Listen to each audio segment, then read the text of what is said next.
नमस्कार दोस्तों। फटे कपड़े और उन पर लगे हुए खून के निशान ये बताने के लिए काफ़ी हैं कि ये हादसा कितना भयानक था।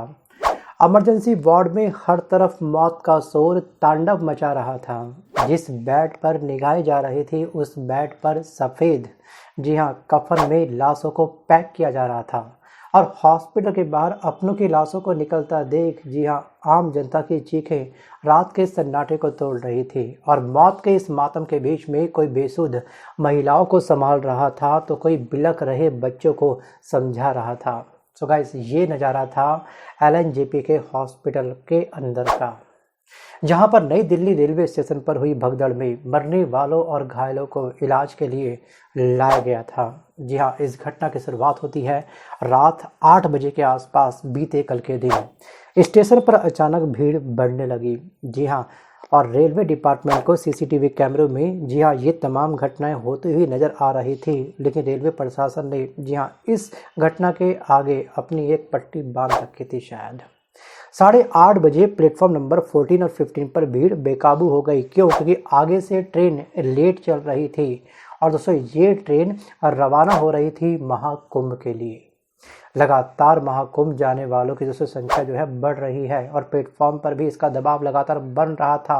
और अचानक से एक अनाउंसमेंट हुआ। जी हाँ, अनाउंसमेंट हुआ भी या फिर नहीं हुआ, इसको लेकर के जांच हो रही है। उस अनाउंसमेंट के बाद में नए प्लेटफॉर्म की तरफ मूव करने के लिए आम जनता की भीड़ स्टार्ट हो गई। जी हाँ, उस प्लेटफॉर्म पर जाने के लिए धक्का मुक्की स्टार्ट हो गई। पहले मैं जैसी स्थिति बननी स्टार्ट हो गई। और उसके बाद कई लोग नीचे दब करके कुचल गए। बहुत से लोग भगदड़ के शिकार हुए, कहने का मेरा अर्थ ये है। और उस समय दूसरे प्लेटफॉर्म में जाने के लिए जिस फॉब का प्रयोग हो रहा था, this is called foot over bridge का प्रयोग हो रहा था, भागम भाग में कई लोग उस फुट ओवर ब्रिज से धड़ाम नीचे गिर रहे थे। कई लोगों ने ऑन द स्पॉट अपना दम तोड़ दिया तो कोई लोग, जी हाँ, बड़ी संख्या में शिकार हुए। सुबह 8:30 से लेकर के 9:30 के बीच में भगदड़ नॉन स्टॉप जारी रही। और जब घायलों को हॉस्पिटल पहुंचाया गया उस समय, जी हाँ, ना तो रेलवे डिपार्टमेंट के अंदर, रेलवे स्टेशन के अंदर, ना ही प्रॉपर व्हील चेयर थी, ना ही स्ट्रेचर था। इनफैक्ट मीडिया को रोकने का भी प्रयास किया गया रेलवे स्टेशन के अंदर भी और हॉस्पिटल के अंदर भी प्रॉपर तरीके से बैरिकेडिंग लगा दी गई थी। अगर मीडिया के कैमरे में अगर ये घटना तरीके से कैद हो जाती तो कहीं ना कहीं दोस्तों क्या होती कि जो प्रशासन है, जो सरकार है, उसकी छवि पर एक बहुत बड़ा बट्टा लग सकता था। वो अलग बात है कि इस घटना के बाद में थोड़ा बहुत तो बट्टा केंद्र सरकार की छवि के ऊपर पक्का लगा है। जी हाँ, जो रेलवे विभाग है उसके ऊपर पक्का लगा है। लेकिन आने वाले समय में कोई नई घटना हमारे सामने आ जाएगी और इस घटना को भी हम लोग भूल जाएंगे। लेकिन जिसने अपनों को खोया है, जी हाँ, वो इस घटना को ताउम्र शायद ना भूल पाए। सो गाइस, रेलवे ने भगदड़ में मारे गए लोगों के परिजनों को 10-10 लाख रुपए अनुग्रह राशि के तौर पर देने की घोषणा कर दी थी उसी नेक्स्ट मॉर्निंग में। और गंभीर रूप से घायल लोगों को 2.5 लाख रुपए और मामूली रूप से घायल हुए लोगों को 1-1 लाख रुपए दिए जाएंगे। अब ये पैसा कब मिलेगा ये बताएगा दोस्तों आने वाला समय। एक नई समिति दोस्तों गठन की गई है और समिति ने रेलवे स्टेशन की सभी वीडियो फुटेज जुटाने के आदेश दे दिए हैं। और दिल्ली पुलिस ने भगदड़ की घटना की, जी हाँ, रविवार को जांच स्टार्ट भी कर दी है। सो गाइस, हर बार होता क्या है, घटना घटित होती है, समिति या फिर कमेटी बना दी जाती है और उसकी जांच स्टार्ट हो जाती है। ये पहली बार नहीं हुआ है। जी हाँ, इतिहास के पन्नों को आप ध्यान से देखिएगा, वीडियो को पॉज करके आप ध्यान से देखिएगा कि आखिरकार रेलवे में रेलवे में कौन कौन सी घटना घटित हुई है। जी हाँ, भागम भाग, भगदड़, जी हाँ, ये स्क्रीनशॉट आप आराम से पढ़िएगा वीडियो को पॉज करके। लेकिन दोस्तों, कौन देगा इन सवालों का जवाब? जी हाँ, कुछ सवाल मेरे जहन में हैं। अगर आपको इसका आंसर मालूम हो तो वीडियो को पॉज करके आप मुझे कमेंट पक्का करना कि आखिरकार स्टेशन पर भीड़ नियंत्रित करने के लिए जो आरपीएफ होती है और जो जीआरपी होती है, इन जीआरपी के पर्याप्त बल वहां पर मौजूद क्यों नहीं थे प्लेटफॉर्म नंबर 14 और 15 पर? क्योंकि वहां से दोस्तों जो ट्रेन निकल रही थी वो निकल रही थी महाकुंभ के लिए। तो वो क्या कर रहे थे? चिड़िया उड़ी खेल रहे थे, लूडो खेल रहे थे, या फिर अपना आपस में भविष्य दिखा रहे थे? सो गाइस, रेलवे को आभास होना चाहिए था कि यात्रियों की संख्या बढ़ सकती है, फिर इंतजाम पुख्ता क्यों नहीं थे? सरकार तो लगातार अपने इंटरव्यू पर, अपने मंचों पर इस बात का दावा कर रही है, महिमा मंडल अपना गा रही है, ठीक है, अपना स्वैग आम जनता के सामने बना रही है। तो आखिरकार क्या ये इनके इंतजाम थे कि पीड़ितों को, घायलों को ना व्हील चेयर मिला, ना ही स्ट्रेचर मिला, ना ही समय पर जी हाँ इलाज मिल पाया। जबकि नई दिल्ली रेलवे स्टेशन के पास में बहुत सारे बड़े बड़े हॉस्पिटल हैं, मैं बात कर रहा हूँ सरकारी हॉस्पिटलों की, तो ये इंतजाम थे क्या? सो गाइस, यहाँ पर यात्रियों की भीड़ शाम से बढ़ना शुरू हो गई थी। तो आखिरकार प्लेटफॉर्म टिकट जो लगातार बांटे जा रहे थे उसको रोक क्यों नहीं दिया गया? आखिरकार क्या सीसीटीवी कैमरे रेलवे स्टेशन के काम नहीं कर रहे थे? जो सीसीटीवी कैमरे जो फुटेज होती है उसको जो लगातार मॉनिटर करती है सुरक्षा बल, तो उन्होंने तभी तुरंत एक्शन क्यों नहीं लिया? और आखिरकार कुछ लोग ये बोल रहे हैं कि एक अनाउंसमेंट या फिर गलत मैसेज पास हो गया था कि प्लेटफॉर्म नंबर 14 और 15 की जगह पर जो ट्रेन आने वाली है वो आएगी प्लेटफॉर्म नंबर 16 पर। उसको पकड़ने के लिए उन्होंने फुट ओवर ब्रिज का इस्तेमाल किया तमाम लोगों ने स्पीड से। बस वहीं पर फुट ओवर ब्रिज से धड़ाम धड़ाम धड़ाम लोग नीचे गिरते रहे। सोचिए ये है। और नई दिल्ली रेलवे स्टेशन की क्षमता से अगर अतिरिक्त संख्या में यात्रियों की भीड़ दिखाई देने के बावजूद भी प्रवेश द्वार बंद क्यों नहीं कर दिए गए? बैरिकेडिंग आपने हॉस्पिटल के आसपास लगा दी थी क्योंकि मीडिया कर्मी जो रिपोर्टर वो अंदर घुस ना पाए। वो तो आपने पुख्ता इंतजाम कर लिए, क्योंकि जहाँ पे पुख्ता इंतजाम करने चाहिए थे जी हाँ वहाँ आप नहीं कर पाए। मीडिया दोस्तों क्या होती है? सच्चाई, जी हाँ, जनता की आवाज़ सरकार तक और सरकार की आवाज़ जो उनके कारनामे होते हैं वो जनता तक पहुँचाने का प्रयास करते हैं। लेकिन इस बात को तरीके से दबा दिया गया था बैरिकेडिंग के माध्यम से। लेकिन फिर भी दोस्तों आम जनता के द्वारा कुछ वीडियो बनाए गए थे जो सोशल मीडिया प्लेटफॉर्म पर काफ़ी अधिक वायरल हुए। उसके बाद हमको इस घटना का पता चल पाया। तो अगर आपको याद होगा कि पहली बार 104 जी हाँ 104 जो अवैध भारतीय प्रवासी थे, किस तरह से वो 5 तारीख को जी हाँ अमृतसर के जो एयरपोर्ट है वहाँ पर उतारे गए थे, हाथ में हथकड़ी, पैरों में बेड़ियाँ। वो घटना भी सच कहूँ तो दोस्तों हमसे छुप जाती, क्योंकि उस समय भी मीडिया कर्मियों को अंदर फुटेज रिकॉर्ड करना अलाउ नहीं था। ये तो अलग बात है कि ट्रम्प के यहाँ पर जो अमेरिका में जो न्यूज़ चैनल है, हमने वहाँ की फुटेज का इस्तेमाल करके अपने जो हमारे अवैध प्रवासी भारतीय हैं उनके साथ क्या हो रहा है वो बात हम तक पहुँच पाई थी, वरना वो भी हम लोग भूल जाते हैं। एक्चुअली दोस्तों हमारा जो भारत देश है मेरे पॉइंट ऑफ व्यू से एक बिग बॉस का शो बन चुका है, जहाँ पर हर एक दिन एक नई घटना घटित होती है। पिछली घटना को हम लोग भूल जाते हैं। ऐसी बहुत सारी घटनाएं हैं। जी हाँ, आरजी कर मेडिकल कॉलेज, क्या हुआ सारे आरोपी का, क्या आपको पता है? हाथरस सत्संग में जो भगदड़ हुई थी, जिस बाबा ने ये कहा था कि आप मेरी पैरों की रज लेके जाओ और अपने जो भी आपके परिजन हैं जो कष्ट में हैं वहाँ पे लगा दो, वो ठीक हो जाएगा। वहाँ पे कितनी बड़ी संख्या में जी हाँ लोग मारे गए थे। 125 से अधिक लोग जी हाँ भगदड़ में मारे गए थे। क्या हुआ उस घटना का? हम भूल गए। ऐसी बहुत सारी घटनाएं हैं, हम आगे भी भूल जाएंगे। एक्चुअली हमारे अंदर एक कहीं ना कहीं जी हाँ गजनी बैठ चुका है। बस हम पिछला भूलते रहते हैं, आगे नई घटना का इंतजार करते हैं, पिछला भूल जाते हैं। ये सीक्वेंस चलते रहता है। लेकिन दोस्तों हादसे के 24 घंटे बाद ही किसी पर कार्रवाई क्यों नहीं की गई? जी हाँ, कोई तो होगा हादसे का जिम्मेदार। जी हाँ, रेलवे प्रशासन जो रेलवे मंत्री है उनसे जी हाँ काफ़ी लोग रिज़ाइन मांग रहे हैं, क्योंकि ये घटना पहली बार नहीं हुए हैं। जी हाँ, दावों का आप एक बहुत बड़ा जी हाँ जुमला बांध देते हैं, एक पहाड़ खड़ा कर देते हैं, लेकिन आपके जो वादे हैं उसमें से कुछ परसेंट भी आप वादों को पूरा नहीं कर पाते हैं। खास तौर पे सुरक्षा कवच, किस तरह से इस न्यूज़ को हाइप बनाया गया था। जैसे ही ट्रेन आमने सामने आएंगी गलती से भी तो सुरक्षा कवच क्या हो जाएगा, ओपन हो जाएगा, तो कोई भी एक्सीडेंट रेलवे का नहीं होगा। हर फ्रंट पेज पर फुल साइज में फ़ोटो लगाई गई थी, सुरक्षा कवच सुरक्षा कवच सुरक्षा कवच। क्या वो काम कर पाया? नहीं कर पाया। सो गाइस, यहाँ पर आपको याद होगा कपलिंग जो अभी करी जाती है मैनुअली, ठीक है, वहाँ पे कर्मचारियों के द्वारा, ग्रुप डी के द्वारा अभी हाल ही में वहाँ पर कपलिंग करते हुए बीच में एक कर्मचारी दबा था।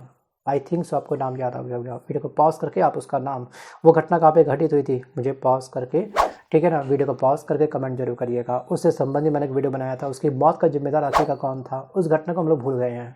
अभी चंद दिनों पहले दोस्तों घटना घटित हुई थी। क्या हम लोग कपलिंग के लिए भी एडवांस टेक्निक का प्रयोग नहीं कर सकते अन्य देशों के तरह? क्यों? क्योंकि अभी हमारा हाथ बहुत टाइट है।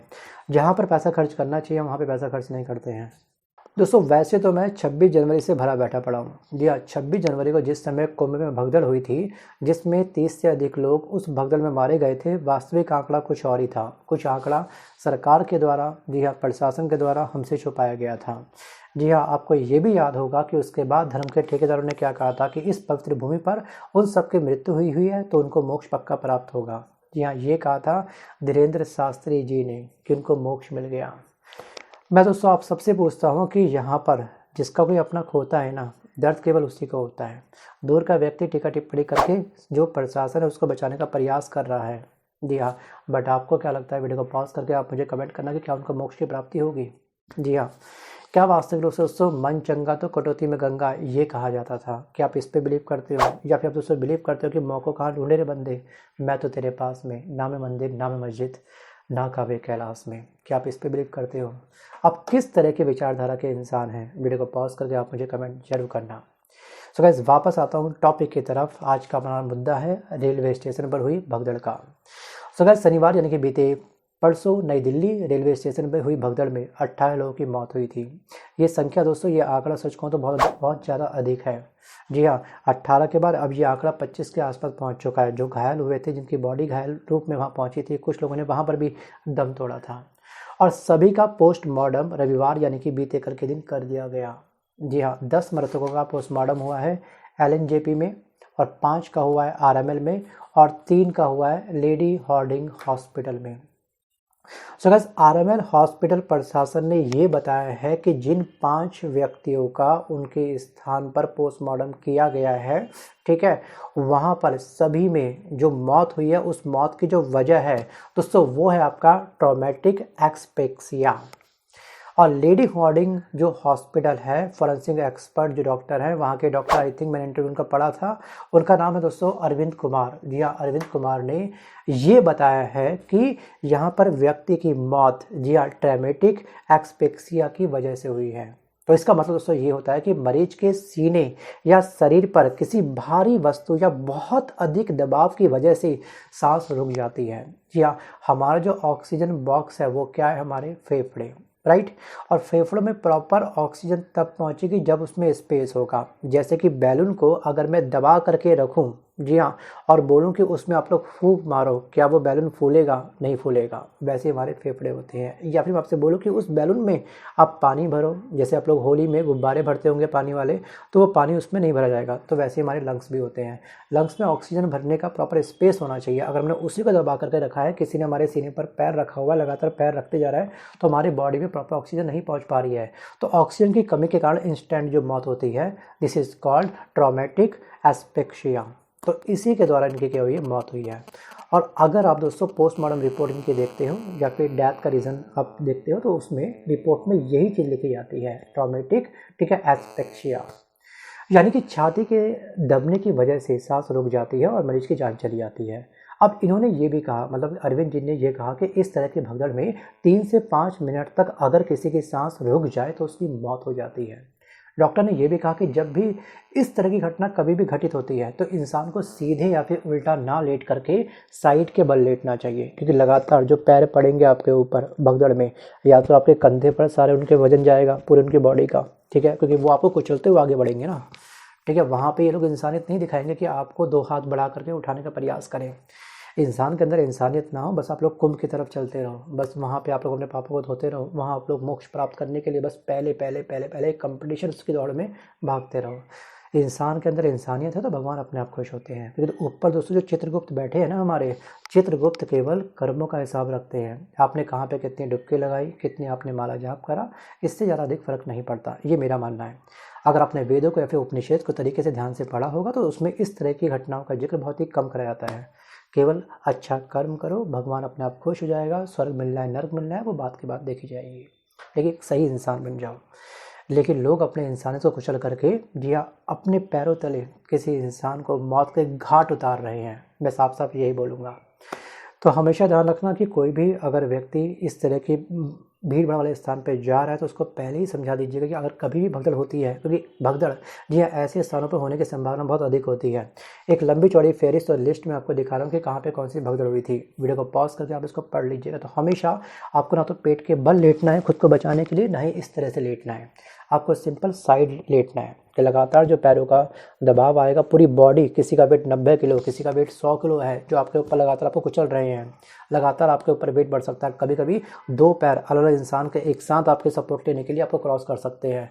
तो सोचिए उस वेट को भी आपने झेलना है। लेकिन अगर आप स्ट्रेट लेटेंगे या फिर कोई व्यक्ति का स्ट्रेट लेटता है तो उसके लंग्स में, जी हाँ सोचिए, इतना बड़ा भारी भरकम वेट पड़ रहा है तो लंग्स का तो फेल होना बनता है। सो गाइस यहाँ पर अब थोड़ा सा हम दूसरे टॉपिक पर डिस्कस करते हैं। थोड़ा हम बात करते हैं दोस्तों यहाँ पर पोस्टमार्टम के बारे में थोड़ा सा और डेप्थ में। एक्चुअली दोस्तों पोस्टमार्टम करते समय ध्यान रखिएगा कि सिर से लेकर के नाखून तक का एक एक जांच होती है तरीके वाले पोस्टमार्टम में, और एक तरीके वाले पोस्टमार्टम में कम से कम आधे से 1 घंटे का समय लगता है, क्योंकि बॉडी के जो 5 बॉडी अंग होते हैं उसको निकाल करके उसका एक एक सैंपल ले करके, ठीक है, उसको लैब में भेजा जाता है, राइट। और 5 अंग जो हमारे बॉडी से निकल रहे हैं उसको उसके स्थान पर दोबारा फिट करके, ठीक है, उसमें टाँके लगाए जाते हैं, मतलब बॉडी को पैक करा जाता है। लेकिन जो ये पोस्टमार्टम हुए हैं इसमें पोस्टमार्टम की जो रफ्तार थी काफ़ी अधिक थी, क्योंकि लगातार बॉडी आ रही थी, और इस तरह से क्या हुआ, आनन फानन में काफ़ी बॉडियों का पोस्टमार्टम किया गया क्योंकि वो साफ साफ दिख रहा था कि घटना आखिरकार मौत का रीज़न क्या था। मौत का रीज़न वही था, दबाव पड़ा, ठीक है, लंग्स प्रॉपर ऑक्सीजन गेन नहीं कर पाए, इनहेल नहीं कर पाए प्रॉपर, तो फाइनली क्या हो गई, डेथ हो गई, ठीक है। इस तरह के पोस्टमार्टम में ज़्यादा समय वैसे नहीं लगता है, लेकिन नॉर्मल में आपके आधे से 1 घंटा पोस्टमार्टम में लग जाता है।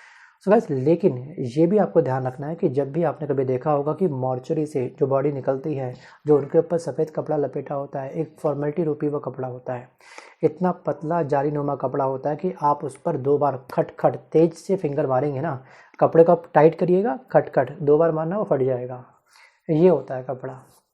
तो ये है हमारा फिलहाल अमृतकाल, और ये है हमारा सबका साथ सबका विकास, जिसमें तरीके से ना तो समय पर घायलों के पास तक एम्बुलेंस पहुंच पाती है। जी हाँ, सत्संग जो हुआ था हाथरस के अंदर 125 लोग मारे गए थे। जी हाँ, 3 से 4 घंटे बाद क्या हुई, एम्बुलेंस आई थी, एम्बुलेंस के अंदर ऑक्सीजन सिलेंडर नहीं थे। 125 लोगों की मौत दोस्तों वो की आम मौत नहीं थी, बड़ी संख्या में हुई थी।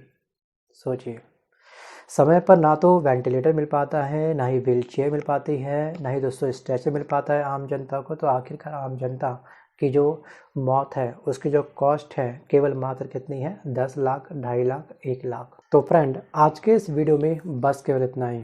लेकिन दोस्तों आप मुझे कमेंट पक्का करना कि इसमें गलती आखिरकार किसकी, रेलवे प्रशासन की, आम जनता की, या फिर दोस्तों ये विधि का विधान था, या फिर दोस्तों ये कुंभ में जो लगातार एक कंपटीशन चल रहा है पहले मैं करने का, और इंसान के अंदर की जो इंसानियत है उसको कुचलने का, वो भी इंसान के द्वारा, क्या इसकी गलती थी? वीडियो को पॉज करके आप मुझे कमेंट जरूर करिएगा। सो गाइस, मिलता हूँ जल्द नए वीडियो के साथ, तब तक के लिए धन्यवाद।